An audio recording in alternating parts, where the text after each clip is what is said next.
Canine Detection Collaborative, a detection dog training trio with Stacy Barnett. Hi. Robin Grubel. Hey there. And Crystal Wing. What's up? With humor and a big dose of theory, our trio talks practical training advice and features interviews with top trainers and scientists. It's Canine Detection Collaborative. Hey guys, it's Stacy Barnett from the Canine Detection Collaborative, broadcasting from actually 3 different locations for the first time in a long time. I'm here with my co-host, Robin Grubel. Hello. And Crystal Wing. Yeah, I'm in my home, St. Louis. I'm back. No longer a wayward dog trainer in Iowa, at least for a few days. You will be again, for sure. So, you know, we were looking back and we want to continue on answering some of these questions that we did not get through in our roundtable. And they're great questions, and they're definitely topics that we can talk about from a podcast perspective. And besides, you know, we start to answer the question, and you know us, we just kind of keep going and start talking and start, you know, chatting, and then, you know, we'll eventually answer the question and a whole lot other stuff. So today, squirrel, I know, yeah, lots of squirrels, lots and lots of squirrels, right? So I think today we're going to really focus on 2 kind of primary topics, if we get to that, because you know us. But we will start with a discussion about alerts, and then if we have time in our episode, we'll get to buried and inaccessible hides. We could always talk about that later if we don't get to it, but hopefully we will talk about it tonight. So, Stacy, I'm going to interrupt you because I already have a question for you. You do? In nosework, Yep. the alert, does everybody have to say the same thing? You have to say the word alert. Okay, so alert is something you have to say. Yeah, it is just a common, unless you're in another country, in which case you might use another language. But theoretically, yes. Right. There are some. Or if you're in Canada, you still use the word alert. However, you also have to raise your hand. So it's a little bit of a combination. I've been in situations where in NACSW where we were asked in that moment because of people hearing and that kind of thing to just raise our hand. But that's actually very rare. But usually, yeah, you have to say the word alert. If it's very loud out, like a lot of wind or whatever, sometimes you might want to raise your hand in addition to it. But the word alert is required, yeah. So that makes sense in the class that I was taking, that they just worked on saying the word alert and then keep walking around and alert and keep walking around. And it didn't mean anything to the dog. It was just a word. So that makes sense. Yeah, because it becomes a marker. It really becomes a marker that the dogs do learn what alert means. And if you call alert in the wrong place unintentionally, let's say that is what we call a false alert, right? So you call alert, and I've had a situation where I did that before, and this judge did not have a specific alert behavior, so I might misread him, right? So I called alert, and he'd look at me like, really? I get a cookie for that? Because there's absolutely no odor over here. So he was always very, very optimistic, when I called a false alert. Which is, it's interesting that people don't think about what actually becomes a conditioned reinforcer, right? Because so the word alert is a conditioned reinforcer. I know a lot of people I work with have Velcro on their pants. And so when they lift up the pant leg to get the toy out, that's become a conditioned reinforcer. Dude, you're clicking.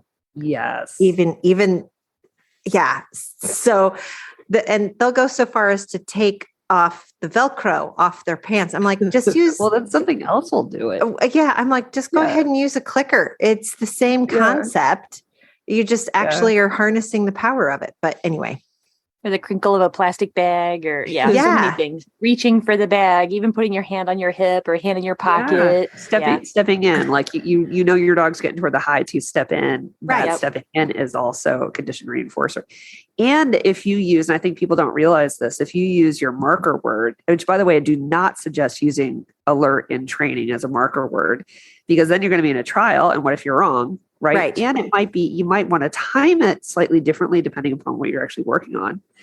But if you use your marker and you combine that with stepping in towards the dog, now that stepping in has become a part of your marker. And I see this a lot where people say alert and or alert or yes, or whatever, right? Use your marker word. Yes, as they move in. And if they haven't separated that out, that then applies the value of your yes marker to the moving in. And now your moving in is actually strengthened as a marker. And then they start to move in without intending it. And then the dog alerts. So correct. That becomes kind of more of a prompted alert behavior. Well, in the chicken workshops, they always told you, if you're going to click, you have to feed the chicken.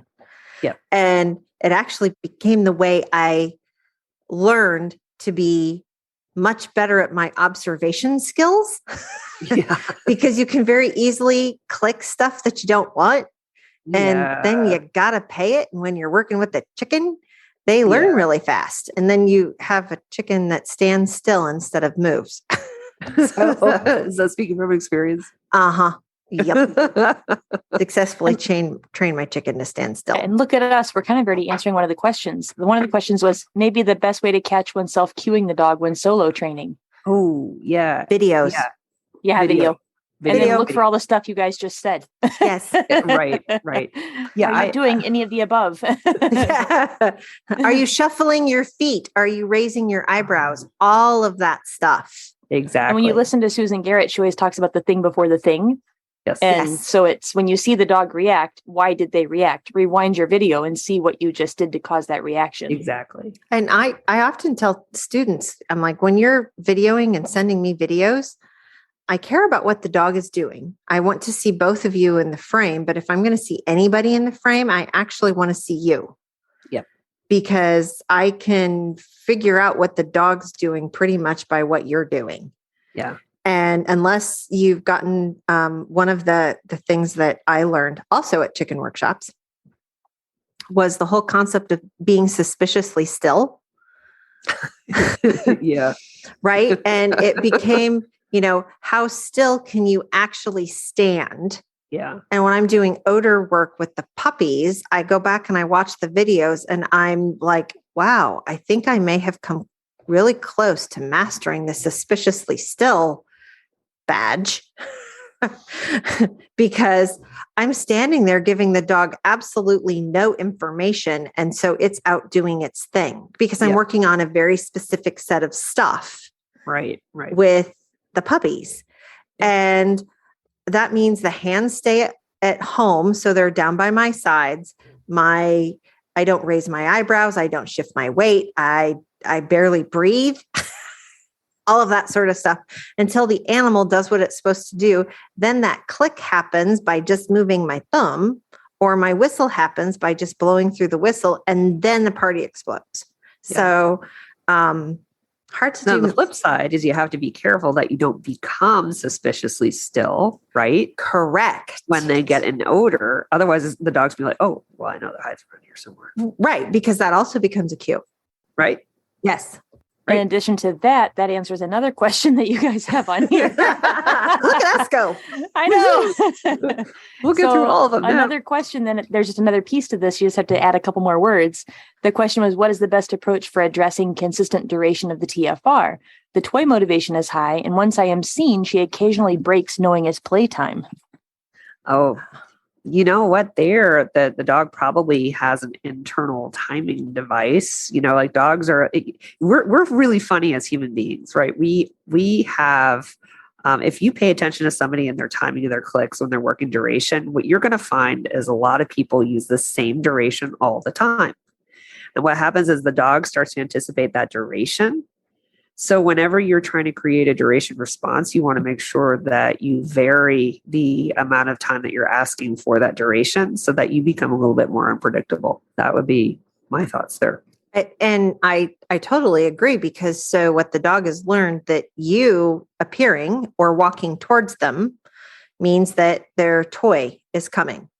So now we need to introduce the whole concept of the handler approaching is actually a bridge, which means I'm correct, but I still need to hold the behavior. So you're working on duration of behavior. Let's say it's a down.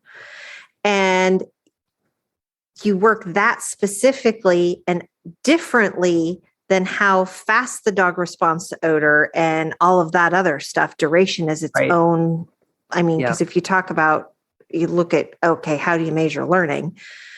That's duration of behavior is actually one of the ways that we measure behavior and learning. So that's actually the definition of a bridge, because you can actually teach the dog that if I'm walking towards you, you can stay there, and that actually gets reinforced. I start it by using a clicker, because you don't move until the click happens. Yep. Or the whistle. Yep. Yeah. And like I use location specific markers. So I have face or I have food, which just means stay there and bring anything to you. So that's another kind of alternative to it. But I think another one, and I had some issues with some people saying, you need to be quiet. You need to stop moving. You need to all these things. And I always say I can control noise. I can't control silence. Correct. And so that's just part of the distraction. So they're used to me not talking to them, but I'm talking to the people around me. And typically it's because I'm saying things that I'm describing, observing, because those are the things that are keeping me focused. But it's also giving me a chance my dog can practice just background noise, that none of that stuff matters until they hear the important words. Yeah, because for us, we're probably, I could be talking to my flanker. I could be looking at a map. I could be gesturing off in a direction of, oh, we need to go over there. Or, oh my gosh, there's a big swamp over there we're going to fall in. So having the dogs be okay with that. Plus, I really like to train the dogs to the level that the handler can actually fall down and the dog will maintain its trained final response. And why do I like to train that? That's a good metric. Metric. Because do you know how excited you are when your dog's doing its trained final response out in the wilderness, that you're like, oh my gosh, I want to get over there and see what happens. And then you hit a hole. Yep. Yeah. Can I have a story here? Please. Oh, I love your stories. Yes. My story is about falling down. It is. I have a really funny video.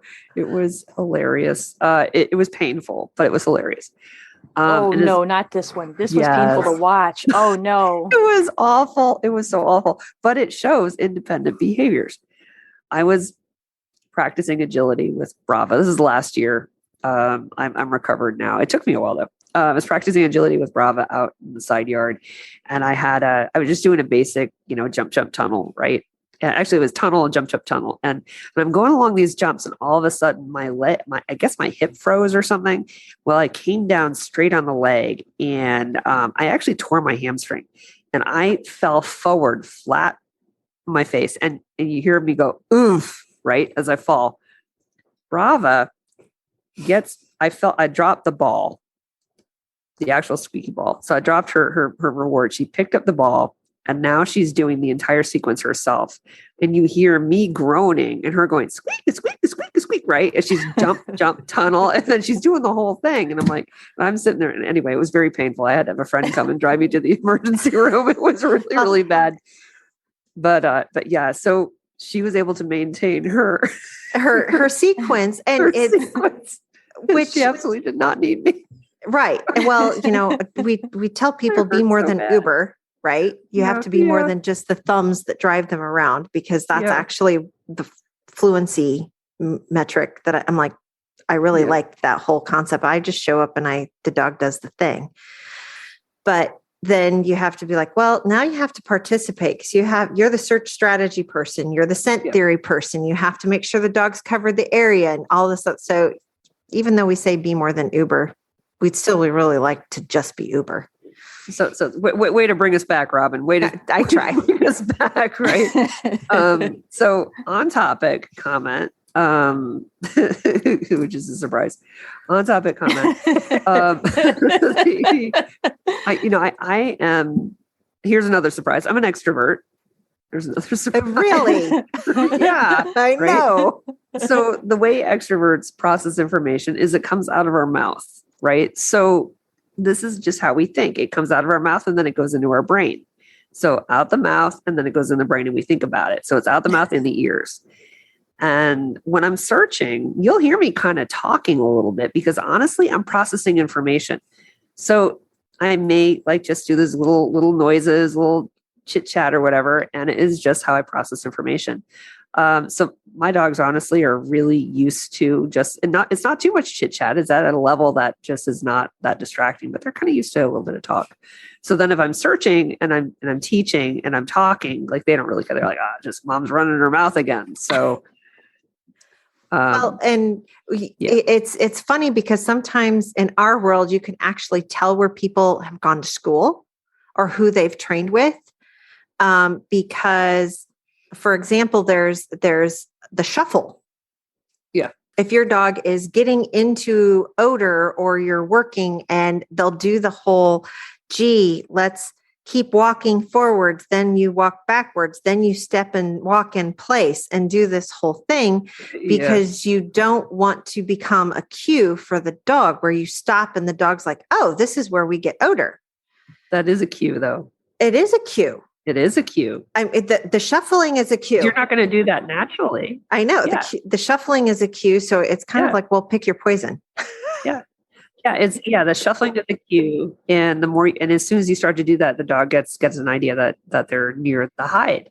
I always tell people to take a step back. And I made a mistake early on to tell people to take 2 steps back because they were creeping forward. And I figured I'd shift it, just kind of get them to just start to open up space a little bit. And I've noticed that people took that very literally, and people that did actually take 2 steps back, that became a pre-cue. So now I'm just like, just shift your weight just a little bit, just open up the space when they're trying to work. I just relieve the pressure. And I'm just trying to keep people from leaning in. To anticipate oh my gosh, they're at the hide. No, pretend like you don't know. Well, it's that. And it's also the added, our body pressure, which can be very substantial for some dogs. That it can keep the dog in the space. And I'm really big on allowing the dog to leave if they go in and they decide there's not actually a hide there, which gets to the whole pulling, trapping thing. So. Okay, so you're an extrovert. I'm an introvert. I know that's really surprising. I'm actually also an introvert, so I get you. I'm so sorry, guys. I'm sorry about me. Not about you. That is not a judgment. Well, no, it works out great because you talk and I listen because that's how I process. And then after I've listened a while, then my little imaginative art brain is sitting here having this great image of the detection dance. And so the detection dance, like the grocery store dance, and the sprinkler, these dances. Wait. Yeah, okay. So or the safety dance. It could almost be like the safety and dance, the YMCA right? and all these. Yeah. Here's the detection dance. It's the shuffle. Take a step back. Take 2 steps back. Shift your weight. Open space. Now relieve the pressure. we do that to them. So now we have to find a beat to go with that. Then we need to contact Maverick Sings again and say like, okay, look now. We need the detection dance. We've already got the moves. We've got the that's a pre-cues. The pre-cue detection dance. There you go. This is what you don't do. You know what? We could probably send that to her. She could make a whole song for us. And I'm just having a lot of fun watching the dog through this whole thing. So it's the handler doing the whole dance and then it zooms to the dog and the dog's face is just priceless. Yeah, it's just like, dude, really? There's nothing here. There's really nothing here, mom or dad. Sorry, I twitched my tail to the left instead of the right. And now you feel there's a hide. This is the dog version now. Yeah. So, we've got the drop the beat for the human and now it's the drop the beat for the dog. There you go. With a little sniff, little, repeat. So that's definitely on topic of alerts. Yes. I am curious, how do you fix alerting on saliva or pheromones?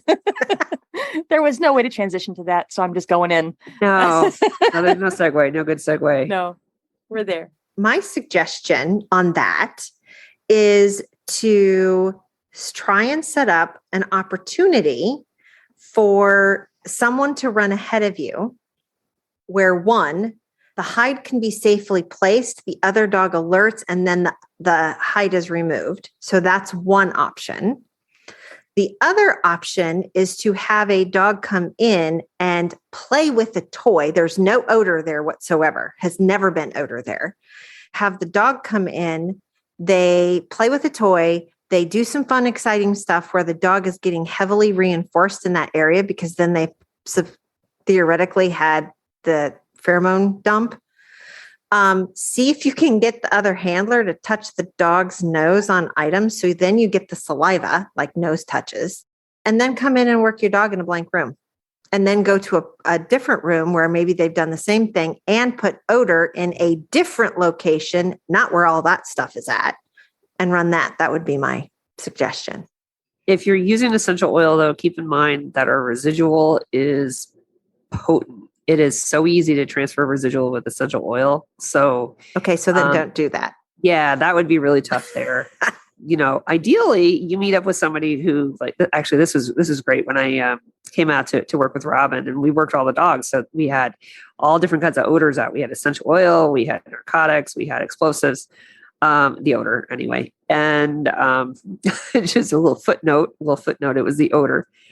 So what was cool is that the dogs were able to, they were exposed to the other odors and the smell of dogs actually alerting and getting, the dopamine drop at their odor. Yeah, that's a really good idea. Is if you have like friends who do different types of odors that you can put, and this is one of the things that I work really hard with my dogs. Because when you're training 3 different kinds of dogs, you put odors out because you're like, I just want to set out everybody's odors. And then everybody's searching the same thing. Yep. And then they automatically, that other odor becomes a distractor. Yep. There's one other thing that I would suggest for nosework folks. If you train a lot with other people, or if you have a lot of dogs, I'll raise my hand there. I vary who goes first. So when I set searches, because it's not only just proofing them off of that, it's also making them understand really what is correct. So what I'll do there is I'll trade up who gets to search first so that they're not always experiencing another dog's odor at the hide, so that they have to find it first before anybody else leaves their print there. Which, even though it's correct, I don't want my dog associated like, oh, when this is associated with the hide. The other thing that I do is really make sure that the dog really understands the sources. So that's the reason why I do like my clarity exercises. I talked about. I'm sure I talked about the tented ORT box or the fan blowing the ORT, the literature mailer with the odor blowing odor out and into other containers to get trapped. That can help so they get clarity of source. Also, just setting a lot of distractions when you're working containers, put a distraction in everything. So the dog really understands the discrimination aspect of containers and they really understand what source actually is. That can play to help the situation, although it may not fix it 100%. It will definitely help. Are you ready for the next question? You want it? Yeah. Yes. Are you ready? Are you ready? Okay. Yeah. Let's go. Oh no, that's my cue for my dog. Whoops.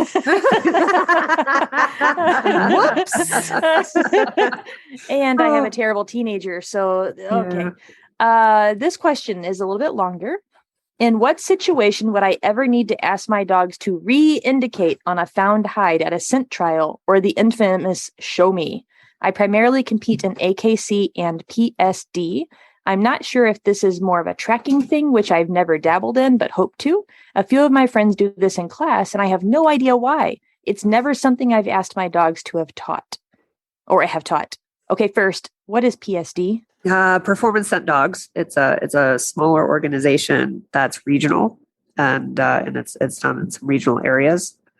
Do you know which regions? They're Northeast, and I think there's been some down in like the Tennessee area. Okay. But it's mostly Northeast, like New England Northeast, not Northeast where I live. Like where I live, Like is actually way not Northeast. Really, although there's actually some in Pennsylvania, so I guess it's grown a little bit. But yeah, Northeast. Cool. I'll take this. Just honestly, I'm also an AKC judge, so I'll kind of talk to it from that perspective also. And then I'll get on my soapbox after that about I'll let you get on your soapbox after I get on my soapbox. Yay, I can't wait. Go. Here we go. Yay for soapboxes. So as a judge, when I hear that, it usually means to me that the handler doesn't trust what the dog's already given them, and they're trying to get more out of their dog to confirm what they believe could be where the hide is, or they're just starting to panic. But when I start to hear show me, I start to get a little twitchy, because it's usually at that point, the dog, you're telling the dog, please alert. It has really nothing to do with odor. I would not, for a sports competitor, suggest that you teach a show me for sports application. What I would say, though, there is a situation where if I felt like I have asked my dog to just work a little harder, which is a little bit differently, and which was a little bit different than what I consider a reindication. So if my dog went in and gave me a really rock solid indication, I feel pretty good about that. There are situations just, when I'm dealing with trapping or pooled odor where I may get like a little bit of a half-baked alert, where it's kind of like, have you just kind of thrown it because they're on the edge of odor? And in that case, in a competition, I might suggest that she just move in and just rework the area a little bit. I'm not asking her to reindicate. I'm asking her to work the area a little bit harder, which at that point is just kind of like a gesture to just go in there and please work it a little bit more. And then I back off a little bit. I let her do her thing. It is not a show me. It is not a repeat of the indication. But it's just more because Brava is a very, very fast on her feet thinker and mover. And sometimes she gets a little half-baked there. So that's where I would use it. But otherwise, I am not a proponent at all of a reindication. Okay. So I would love my soapbox. I would love to take the portion that you said about the show me being as a judge, and I hear this as an evaluator, that when I hear a show me out of a handler, it is I don't know where the dog is alerted. I kind of really don't believe them. And I'm now going to start panicking because my dog threw their trained final response behavior. Yep. And I was like, wow, maybe I don't need to get on the soapbox because Stacy did it. We'll get on the soapbox together. Let's just be like this, like together. And I really, in what I see, we aren't training trick ponies. We're training detection dogs. And the show me, we use as a crutch because we haven't taught the dog to appropriately, systematically search till they get to strongest source of odor. Right. And so we're trying to use the show me as a way to get the dog to get closer to odor or strongest presentation. And am I going to ding you because you use a show me? No, because you have a deal, a contract with your dog. That's fine. Me neither. Right. If you call alert and it's correct, you get a yes. I'll just sit there going, oh my. Right. Well, it's okay. So that's the contract you have with your dog. Great. Yep. The biggest problem I have with it is that people use it. It gets added on as an addendum to what they're working on that day. And so they're like, oh, hey, I'm going to go out and I'm going to do the search problem. And I'm working on my dog going to odor and doing their trained final response really, really fast, or their alert or whatever. And the dog gets there and they do it beautifully. And then all of a sudden, our little brain says, but let's ask for more.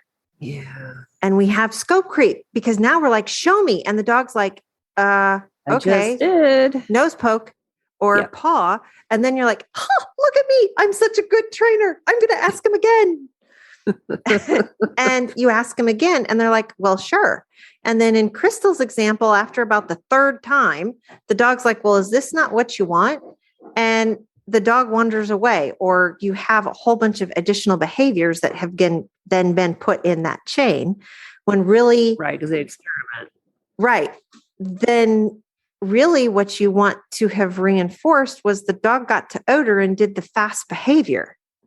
Yep. So be really conscious about the fact of what your objectives are when you set out the problem and when you get there, and don't have scope creep. The other thing is I've seen this where people are asking to show me and the dog actually gets less precise. Yes. Because at that point, it's not an odor issue. At that point, it's a targeting thing. The dog is targeting. And instead of in your brain going, oh, they're just going to get closer, the dog is just at that point just performing the behavior. The dog can actually get farther away because they have no idea really what the purpose of the exercise is, right? They have no idea that it has anything to do with odor. They've already found the hide. That's check mark done, right? They didn't get rewarded for it. Right. I'm doing a show me because that's what my mom does at home, or I'm doing a touch it. Yeah. And I'll bop it with my feet or I'll bop it with my nose because that's what we do. And then my bopping is going to get further away because you keep asking me for it. And then guess what becomes the more important piece of the behavior chain, right? Right. The nose bop. Because it's closer to your reinforcer. Exactly. So now the finding the hide where the dog actually did it and gave all that effort and got to the hide and was as precise, probably as precise as they're going to be, has now been ignored in preference of the nose bop. So now you get into a situation, you're in a trial or whatever, and you don't know where that hide is. You say, show me. Oh, you know what that dog's going to do? They're going to throw that alert behavior. They're going to nose bop wherever they are, even if they're around no odor. So you've now trained a beautiful prompted alert behavior. Well, so I think that at least really Stacy and I know, just get really big, are in the no show me boat. Yes. And see, I have to come from a different angle. I'm from Missouri. Oh, well, yeah, the show me state. Yeah, fine. Yeah. I got that. You're welcome. I'm here all day, friends. So from the search and rescue, this is kind of the part of the question, though. I have heard of a refind. Can we define the difference between a refind and a reindication? Yes. So in a refind, we call a recall refind is usually what it's called. So we've released the dog. The dog runs out to search their area. They find the person. They come back, which is the recall portion, and does a behavior. So they come running back to the handler and they'll sit, they'll down, they'll whack the person on the leg with their paw, whatever the dog actually likes to do. Please don't make it hurt. Bringsel. You could do a body bump. Don't do a body bump because you can get like really hurt doing that. And ideally, the dog does hold the behavior or do the behavior until the person, the handler, says, show me. And then they go back on the refind. So then, and it's actually quite complex for the dog because they find the person, they come back to a behavior, and then they actually have to relocate the person and lead their person to them. It's kind of a back and forth kind of thing, right? It turns into pickle, basically. Pickle? Softball, where you have somebody on second and somebody on third, and then the runners, it's in between the base. They're throwing the ball back and forth between the second baseman and the third baseman. And then the pitcher comes in and the catcher comes in and everybody's just throwing it back and forth and the runners back and forth. It's just great fun. It's called pickle. They're in a pickle. Well, yeah, but now there's pickleball. You've heard pickleball. That's different. It is different. That's different. That's like different. A tennis thing with the racket. Yeah. You totally. I'm sitting here going, "What, baseball? I thought pickleball was tennis." So that's what was going through my brain. No, sorry. But this is so perfectly timed because today, I think you even shared it with me today. There was like a little comic on Facebook, and it's the instructor dog and teaching all of the students, and the student dogs, how they do the sideways head when you get the cute little puppy that you make the funny noise, and they all have that look in the classroom. And here's the instructor. He says, okay, now pay attention. After you find the lost person, you then must find the handler who couldn't keep up. Once you find them, you must convince them you found the lost person several times. Then you must lead the handler back to the lost person by continuously running back and forth between the two until the handler can see the lost person. And all the dogs are like, huh? Yeah. They do the little head tilt. Yes. Yeah, they're all like, what? Yeah. So when you explain it that way, it's like, oh, these poor dogs. Right. Which is different than a show me. Although often, I used a show me as the indication to go back and complete the refined portion of the behavior, but it's not, they're taking me back to a full person. Yep. So, which is different than the show me or nose bop it. Yep. I figured, if people are thinking in their head, if they use the word show me, I just wanted to perfect. clarify that. So this one kind of transitions into the next topic of buried and inaccessible hides, but it's about the alert still. I recently noticed that I've been having problems distinguishing when my dog is working an inaccessible hide and when she just hasn't quite finished the problem. She is one of those dogs that really likes to pinpoint source. Side note, we call that red. Sometimes she just physically cannot because of the hide placement. In these cases, she just keeps bracketing, which is also what she does when she is at the final stages of pinpointing the source, solving the problem. I think it is just a case that I need to have more inaccessible hides so that I am more fluent in reading her. But I'd love your thoughts on it, along with any training tips or pitfalls. That's a great question. That is a very good question. Very, very good question. Not that the others aren't. No, Right. they're all great. They're all great. I know. I'm such a pain in the We butt. love all of our questions equally. Actually, we really like people to submit questions because then we can go off on rants and scrolls. Lots and of soapboxes. Yes. Yeah, no, we love all of our questions equally, I think. Yeah, I think it also is going to depend. So I'll give you my perspective as a competitor from a nosework competition perspective. From my perspective and what I do, there is zero requirement for a trained final response. And I have found in this situation, working in inaccessible hides, it is easier for me to not use a trained final response for a hide where the dog can't actually get to it. Because I am basically calling alert on the understanding and belief of where that hide is actually located and a belief that my dog cannot get to it. So there's a little bit of that. So if I start to see that kind of bracketing, at that point, I'm marking the dog and I go in and feed. That's how I do it. It is a little bit different if the hide is actually contained in something. So if it's contained in a drawer, at that point, I'm okay with a trained final response with my dog, or a final, whatever you use. And my dogs are all a little bit different, but that I'm totally okay with. But if I'm dealing with either a deep hide or a hide that is elevated, I'm not really asking for a final response behavior. So that's kind of how I kind of deal with it.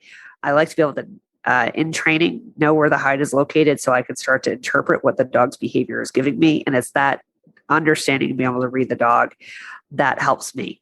The other thing is that you do have to try to distinguish between trapped odor and inaccessible odor. That's where it gets a little sticky, where you kind of have to, that's also, based on how your training setups, are you doing too many deep hides so that the dog is getting a little too wrapped up in that? Or my preference is to err on the side of hides that are maybe just out of reach or something like that, just in terms of training, and then occasionally do a deeper hide so you can see what that looks like. So that's what I would do. Yeah. From a competitor perspective. And I think about the diffuse or inaccessible hides as an opportunity that we have to be able to teach our dogs when to make a decision that I am close enough that I can now throw the behavior. Yep. And so it is one of those nuanced things where it takes a little bit, especially, when you're an inexperienced handler with an inexperienced dog and you're like, okay, I don't know what I'm doing. And all of a sudden I have a dog that's now turned out really pink. Well, you've probably swung your pendulum too far to the pink side and you need to swing the pendulum back to the red side. So Stacy, like you were saying, a few lesser inaccessible hides. Yes. Just out of reach. Just out of reach are what I call diffuse hides. So you have multiple places that you could actually get odor and the dog has to make a decision. This is close enough. And so some of that is actually kind of trial and error with the dog on how fast they learn. And like with Nico, with him, I can do one or two diffuse hides and then I had better swing all the way back over to red. Because if I do too many diffuse hides, he can become really pink really fast. And so it's that balancing act that you have to do, and film it and see if you can get a second dog to run and all of those sorts of things, because then you can start figuring out where odor's going, and you can understand if your dogs, because different dogs work things different ways. Some are bracketers. I've seen lots of herding dogs who are like, oh, I must find every single molecule on the edge and herd them into the middle. and then I will get to strongest source of odor. And some of it depends. So if you can recognize that, whereas I've got other dogs who are like, no, I want to get to strongest source of odor so I can snort it up into my nose.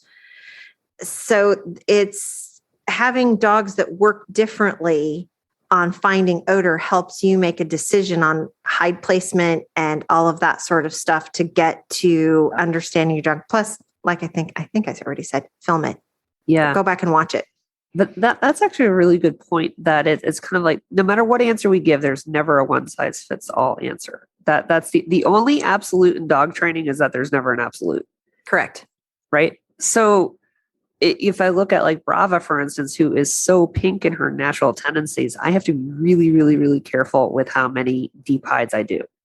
If I have a dog that is naturally red in their tendency, and the explanation of that red pink is that we always say that, like the pink dogs are kind of like they're throwing that behavior a little faster. The red ones want to get all the way to source.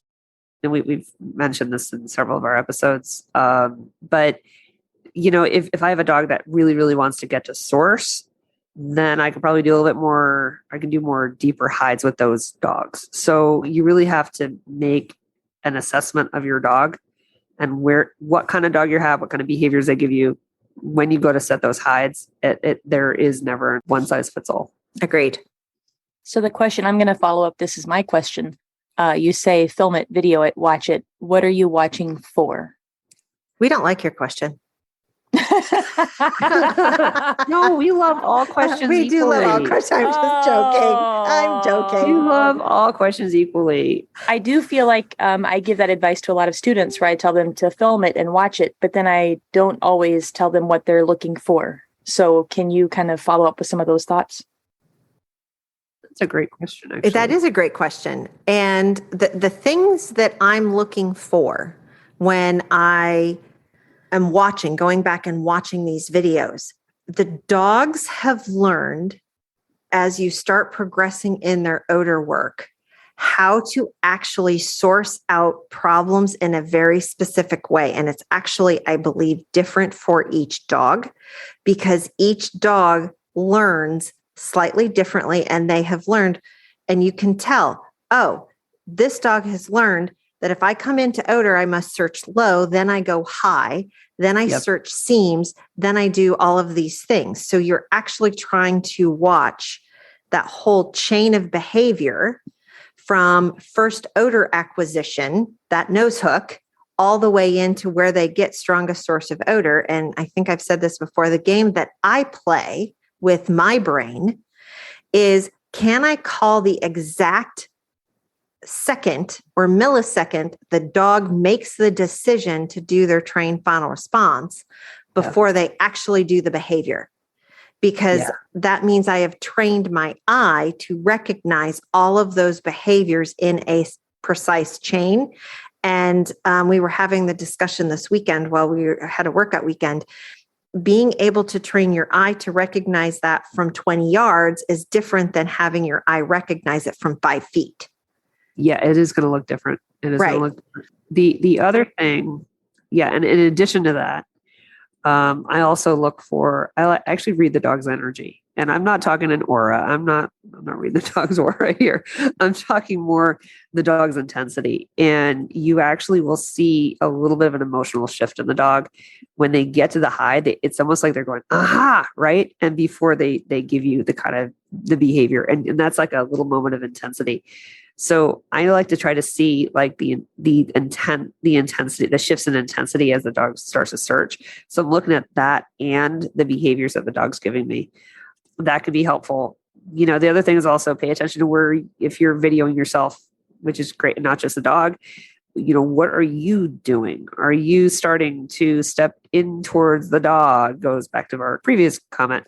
as the dog's working, more diffuse odor? Are you stepping in, or what are you doing? Because that can also trigger the dog's behavior, because you don't want to just look at the dog in a vacuum, if at all possible. So here's my little addendums to that. If you have access to like a GoPro, which I think I'm going to be getting one from Stacy, possibly, ? Distraction Camp. Are you bringing it? Can I buy it, please? Oh, yeah. Side note, your old one. I'm going to find it. I think it may be on my, where the heck is it? So maybe if I can find it. If you can find it. So if you have access to be able to do a GoPro, especially when you're talking about Robin, being on a leash and how that's such a different picture, you have that camera set up, and you also have another camera set up that shows the handler and the dog in the, in the room or in the environment. Watching both of those can really help out. And then like what Robin said, where you can get that millisecond of where you see the body change. Okay, so go back to that thing before a thing. And what you can do is slow-mo the video. Yes. So take it right before that and watch your video in slow motion. You can really start to understand how to read the dog and to also see what you're doing. That slow-mo is so helpful. So when I tell people to watch videos, I tell them to watch it the first time just to get a feel for it. Just watch it, because I know when I'm training, everything feels so different than when I watch it. It just felt like everything was an eternity. And then I watch it and I'm like, oh, that was a second. That had to at least been 5 minutes. What in the world? Yeah. And so the timing of it is so different.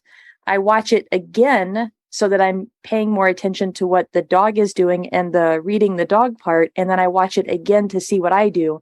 And then if I'm being a really good trainer, I now have a plan for my next session. And right before I start my next session the next day or whatever, I watch it one more time just so that it's really fresh for me and I know exactly what I'm looking for. So if I'm not training my dog, then I'm thinking about training my dog, and the video becomes an important piece of that. So that's my little addendum to what you guys said.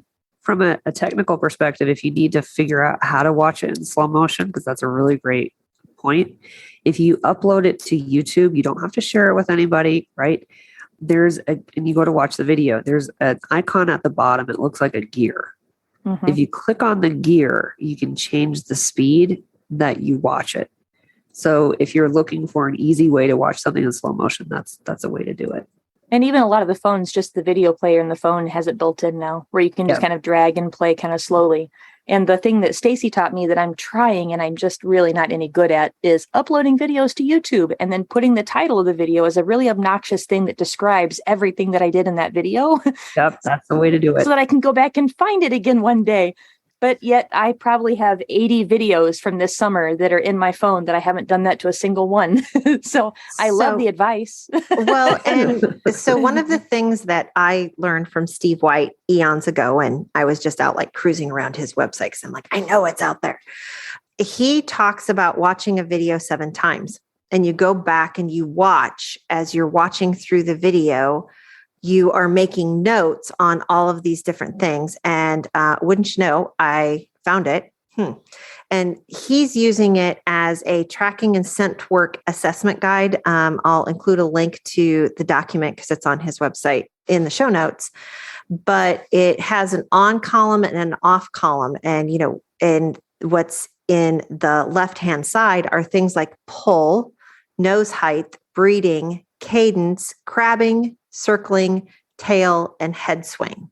So you can, it's how you look at all of those different things that your dog is doing when they are either on odor or off odor.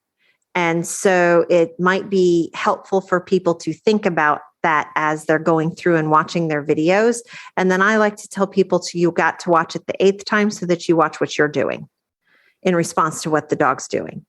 Yeah, we'll include that in the show notes. That's been a really good resource. Yep.